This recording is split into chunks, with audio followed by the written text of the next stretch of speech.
1500 संस्थान बंद करने, 11,000 करोड़ के लोन व 10,000 नौकरियां छीनने के लिए सुक्खू सरकार की निंदा की। भाजपा प्रदेश अध्यक्ष बोले, सत्ता मिलते ही फर्स्ट कैबिनेट में महिलाओं को 1500 रुपए पेंशन व 1 लाख नौकरियों का वादा भूली सुक्खू सरकार। बिंदल बोले, प्रदेश सरकार द्वारा सड़कों पर खर्च किए गए 4,000 करोड़ में से 3,500 केंद्र सरकार ने दिए। 300 यूनिट बिजली फ्री देने, 2 रुपए किलो गोबर व 100 रुपए लीटर दूध खरीदने का वादा भी सुक्खू सरकार को याद दिलाया। बिंदल बोले, पिछले साल हुए विधानसभा इलेक्शन के दौरान वर्तमान डिप्टी सीएम ने सोनिया गांधी, राहुल व तीसरी बहन जी का नाम लेकर दोहराई थी फर्स्ट कैबिनेट में 22 लाख महिलाओं को 1500 रुपए पेंशन देने व 1 लाख नौकरियों की गारंटी। पीएम मोदी की 9 साल की उपलब्धियों का जिक्र करते हुए कहा, आज दुनिया की आर्थिक महाशक्तियों में शामिल है भारत। ऊना पहुंचने पर भाजयुमो व भाजपा कार्यकर्ताओं ने ढोल नगाड़ों की ताल पर किया बिंदल का स्वागत। डॉक्टर बिंदल के भाजपा प्रदेश अध्यक्ष बनने के बाद पार्टी की बैठकों में फिर चमकने लगी 5 साल पहले तक भाजपा की पहचान कही जाने वाली लाल टोपी। बहुत शोर सुनते थे पहलू में जिनका, जो चीरा तो कतरा खून ना निकला। बहुत बहुत भाषण दिए, हमारी सरकार बन रही है, कांग्रेस की सरकार बन जाएगी, पहली कैबिनेट के अंदर 22.5 लाख बहनों को 1500 रुपए महीना मिलेगा। हमारी सरकार बन जाएगी, कांग्रेस की सरकार बन जाएगी, 1 लाख सरकारी नौकरियां पहली कैबिनेट में मिलेगी। अरे नौकरियों की बात करते समझ में आता, पहली कैबिनेट में मिलेंगी। वो पहली कैबिनेट 1 साल में तो आई नहीं। मैं अभी थोड़ी सी चर्चा देख रहा था कि शायद कुछ नौकरियां निकलने वाली हैं। अरे बड़ा बोलते थे, आउटसोर्स बंद कर देंगे, हम रेगुलर नौकरियां देंगे, बढ़िया भर्ती करेंगे। अब क्या कर रहे हैं, फॉरेस्ट डिपार्टमेंट में कोई सेवक सुवक लग रहे हैं। पूछा, भाई क्या हो रहा है? बोले सेवक है, पता नहीं क्या है, पॉलिसी क्या है पता नहीं है। सीपीएस भरे गए। माननीय न्यायालयों के द्वारा लगातार टिप्पणी होने के बावजूद सीपीएस चल रहे हैं, मंत्री खाली है। ओएसडी बन रहे हैं, वो भी कैबिनेट रैंक के बन रहे हैं, कैबिनेट के पद खाली हैं। ये कुछ ऐसा मामला है कि शायद सरकार को भी समझ नहीं आ रहा कि हमें क्या करना है। और हमारे यहाँ कुछ लोग टैग बढ़ा है, उनके पास ओहदा बढ़ा है, परंतु कहीं ना कहीं डिमोरलाइजेशन तो दिखाई देती है कि सरकार चल कहां से रही है। ये सारे प्रश्न हैं। अल्टीमेटली हिमाचल प्रदेश की जनता 1 साल में 5 साल पीछे चली गई। हम कह रहे हैं कि जब मंत्रिमंडल पहली बार मिलेगा, अगर हमारी सरकार बनेगी, उसी मीटिंग में घोषणा है कि उस मीटिंग में से निकलकर कि पुरानी पेंशन आपको वापस मिलेगी। हम कह रहे हैं कि ये जो 63,000 खाली पद हैं, इनको भरा जाएगा। इससे ज्यादा आपको 1 लाख रोजगार आपको उसी कैबिनेट मीटिंग में तय होके मिलना शुरू होगा। कांग्रेस पार्टी ने तय किया है कि सरकार आने पर 1500 रुपए आपको आपकी सहायता के लिए दिए जाएंगे, हर माह दिए जाएंगे। लोन लेना तो एक नॉर्मल प्रक्रिया है। भारतीय जनता पार्टी की पूर्व सरकार ने भी 46,000 करोड़ रुपए से वो लोन को 75,000 करोड़ पे पहुंचाया है। आज हिमाचल प्रदेश आत्मनिर्भर राज्य नहीं है, लोन लेना हमारी मजबूरी है। और सबसे बड़ी बात है कि पिछली जयराम सरकार ने 11,000 करोड़ रुपए की जो देनदारी है सरकारी कर्मचारियों की, जो इनका डीए है, डीए के एरियर्स हैं और 6th पे कमीशन की देनदारी है, वो हम पे छोड़ी है। अब वो चुकाने के लिए, कर्मचारियों को चुकाने के लिए हमको लोन लेना पड़ रहा है, ये हमारी मजबूरी है। हिमाचल की कांग्रेस अथवा सुखविंदर सुक्खू सरकार द्वारा फर्स्ट कैबिनेट के वादे के बावजूद 11वें माह भी 18 से 60 साल की महिलाओं को 1500 रुपए पेंशन दिए जाने व 1 लाख सरकारी नौकरियों की गारंटी पूरी न किए जाने के लिए BJP state president doctor Rajeev Bindal ने तीखे तंज कसे। लास्ट ईयर हुए असेंबली इलेक्शन तक कांग्रेस के आला नेता कहे जाने वाले वर्तमान डिप्टी सीएम मुकेश अग्निहोत्री का नाम लेते हुए उन्होंने कहा कि उस दौरान वह हर जनसभा में जोर जोर से कहते थे कि प्रदेश सरकार का गारंटी पत्र हिमाचल कांग्रेस का नहीं बल्कि सोनिया गांधी, राहुल गांधी व तीसरी बहन जी का प्रदेश की जनता को दिया गया वचन है। उन्होंने कहा कि फर्स्ट कैबिनेट की कमिटमेंट 11वें माह में भी पूरी न करने वाली सुक्खू सरकार अब 300 यूनिट बिजली फ्री देने, ₹2 किलो गोबर व 100 रुपए लीटर दूध खरीदने जैसे वादों से भी मुंह फेर रही है। उन्होंने कहा कि सत्ता संभालने के बाद प्रदेश पर भारी भरकम कार्य होने की बात कहने वाले सीएम सुक्खू महज 10 माह में करीब 11,000 करोड़ का भारी भरकम लोन ले चुके हैं और दुख की बात यह है कि इस लोन से ना तो प्रदेश में कोई विकास कार्य हुआ और न ही कांग्रेस द्वारा सत्ता प्राप्ति के लिए दी गई लोक लुभावनी गारंटी पूरी की जा रही है।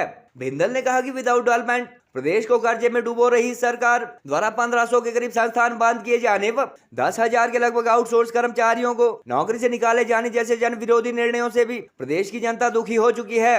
हाल ही में हिमाचल के PWD डिपार्टमेंट द्वारा जारी एक एडवर्टीजमेंट का हवाला देते हुए बिंदल ने कहा कि पिछले 10 माह में सुखविंदर सुक्खू सरकार द्वारा सड़कों पर खर्च की गई कुल 4,000 करोड़ की रकम में से 3,500 केंद्र सरकार द्वारा दिए गए हैं और सूबे के बाढ़ प्रभावित परिवारों को मकान बनाने व नरेगा के तहत भूस्खलन की जद में आए डंगे व अन्य कामों को लगाकर केंद्र सरकार अरबों का बजट जारी कर चुकी है। हर माह औसतन 1,000 करोड़ का लोन लेने व लगातार घाटे का रोना रो रही सुक्खू सरकार द्वारा अदालत के फैसलों की अवहेलना कर CPS व कैबिनेट रैंक के सलाहकार तथा OSD की फौज खड़ी करने के लिए भी तीखे तंज कसे। केंद्र सरकार की उपलब्धियां गिनाते हुए भाजपा प्रदेश अध्यक्ष ने कहा कि PM मोदी के शासनकाल में भारत जहां दुनिया की 5वीं बड़ी आर्थिक महाशक्ति बन चुका है, वहीं पिछले 5 साल में हिमाचल के लिए जितना बजट जारी किया गया इससे पहले के 20 सालों में भी केंद्र सरकार ने नहीं दिया था।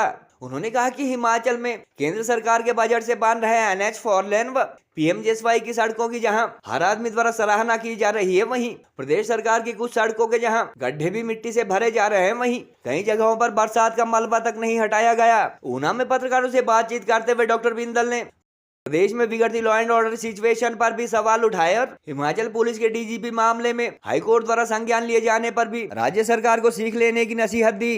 गौरतलब है कि साल भर पहले हुए विधानसभा इलेक्शन के दौरान हालांकि राहुल गांधी यहाँ चुनाव प्रचार से नदारद रहे, मगर उनके परिवार से स्टार प्रचारक रही प्रियंका गांधी वाड्रा सहित तमाम आला कांग्रेस नेताओं ने OPS के साथ साथ महिलाओं को 1,500 रुपए पेंशन व 1 लाख सरकारी नौकरियां देने का वादा भी फर्स्ट कैबिनेट में किया था, जिसके पूरा न होने पर अब भाजपा हमलावर हो चुकी है।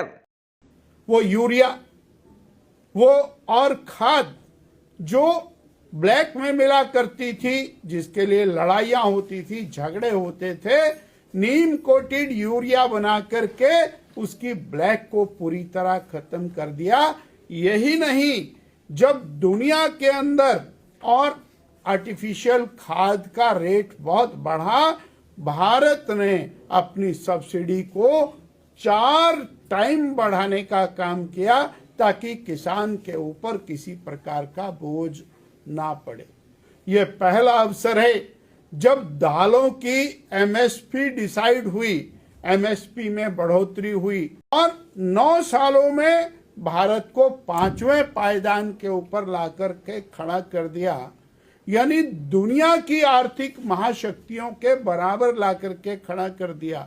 ये केवल नरेंद्र भाई मोदी के कारण संभव हुआ, जबकि 2 साल का एक विशिष्ट कोविड का पीरियड जिसमें अंतरराष्ट्रीय डिप आया। आज भी मैं आपकी खबर पढ़ रहा था कि हमारी GDP वो तेज गति से बढ़ती हुई दिख रही है, दुनिया की GDP घट रही है और जितनी धनराशि पिछले कभी और 20 साल के अंदर आई होगी, उतनी धनराशि पिछले 5 साल में हिमाचल प्रदेश को प्रधानमंत्री सड़क योजना में मिली।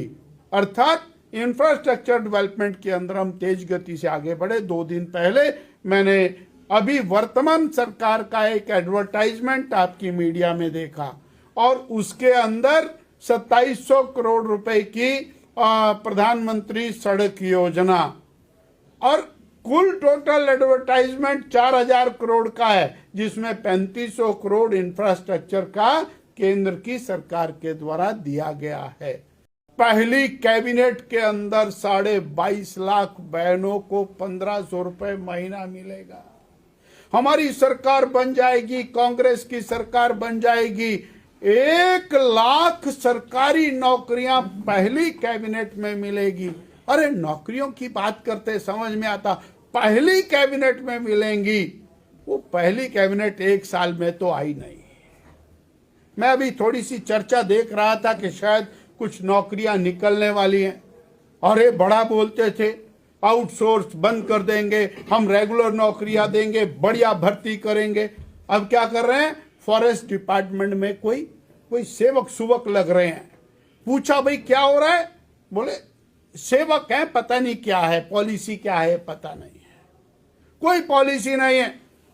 और वो भी लगेंगे नहीं लगेंगे, 10,000 से ज्यादा कर्मचारियों को हटाने का तगमा इस सरकार के ऊपर है। और सरकार बड़ी और अच्छे तरीके से चल रही है।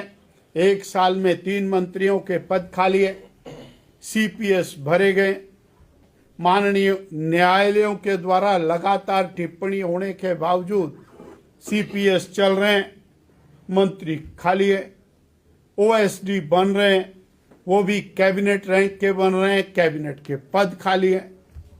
ये कुछ ऐसा मामला है कि शायद सरकार को भी समझ नहीं आ रहा कि हमें क्या करना है। और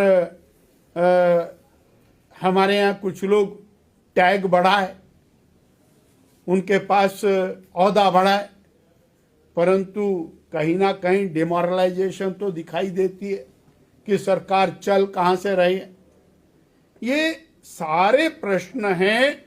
अल्टीमेटली हिमाचल प्रदेश की जनता 1 साल में 5 साल पीछे चली गई।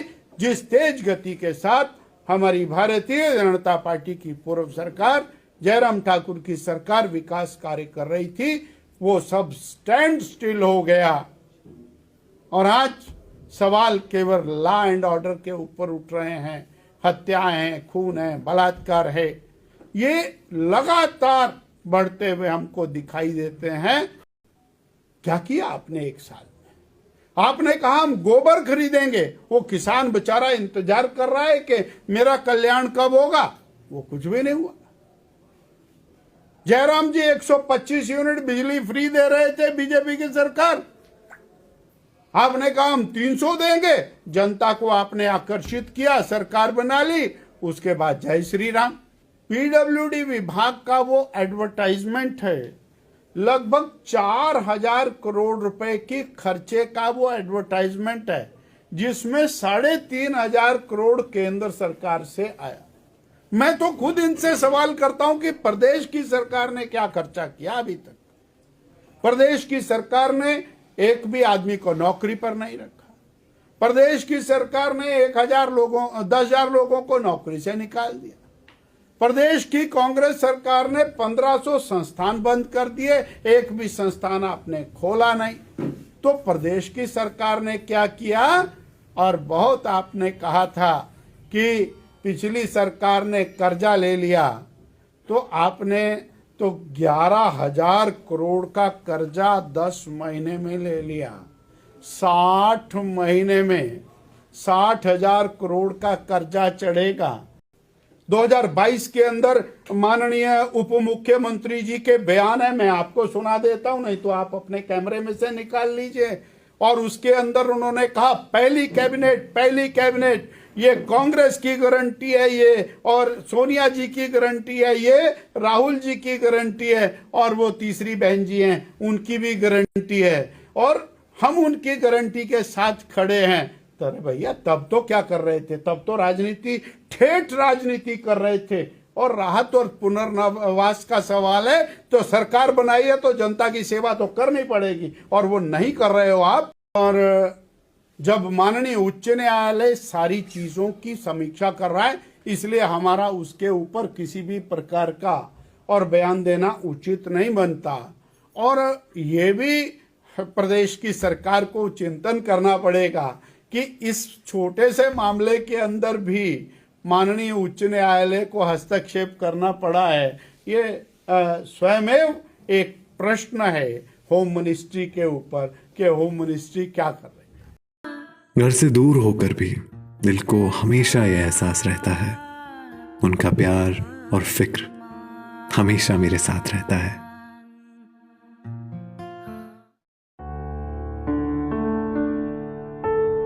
भूषण ज्वेलर्स, अनमोल रिश्तों के लिए।